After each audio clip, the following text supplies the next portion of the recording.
गोपियों ने कहा कि प्रभु एक बार की बात है,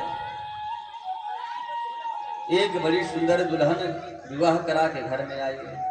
बेचारी बिल्कुल अनपढ़ गंवार थी, कुछ भी पता नहीं, लेकिन बड़ी भोली भाली थी, पति को ही परमेश्वर मानती थी। पति देव ने कहा कि देखो, यदि हम चुपचाप बैठे रहेंगे तो खर्चा पानी कैसे चलेगा, इसीलिए कुछ ना कुछ तो करना ही पड़ेगा।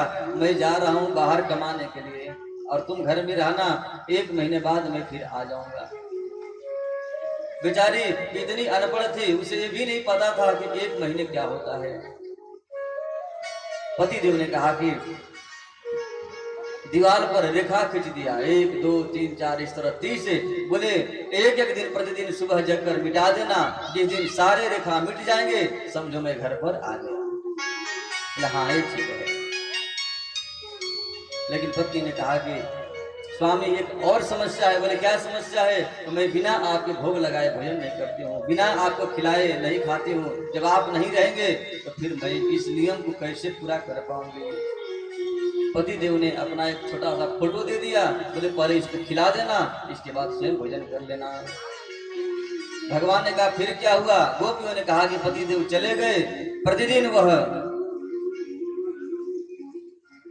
सुबह जगकर सबसे पहले उस चिन्ह को, रेखा को मिटाती थी। धीरे धीरे जब कम होता गया, बड़ी प्रसन्न हुई, अब पतिदेव हमारे आ जाएंगे।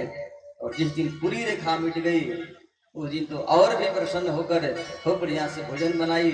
अब फोटो के पति को भोग लगाने जा रही थी, तब तक इधर दरवाजे से खटखटाने की आवाज आई।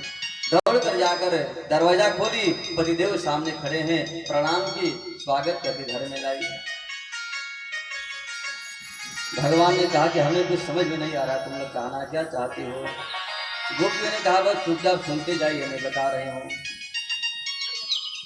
गोपियों ने कहा कि अब पत्नी तो बड़ी खुश है, लेकिन मन में एक और संदेह है।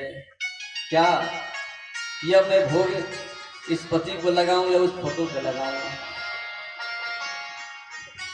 उसके पास एक समस्या आन पड़ी, अब मैं भोग किसको लगाऊं? इस पति को लगाऊं या जो पतिदेव फोटो दिए थे इस फोटो को लगाऊं?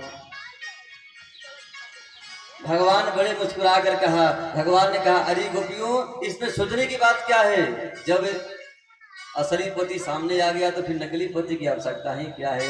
गोपियों ने कहा प्रभु बिल्कुल आपने सही बात कहा, आप असली पति हो, ये संसार के नकली पति हैं। जब आप सामने आ गए तो फिर उनकी क्या आवश्यकता आन पड़ी है? इसलिए सर्वान विषयान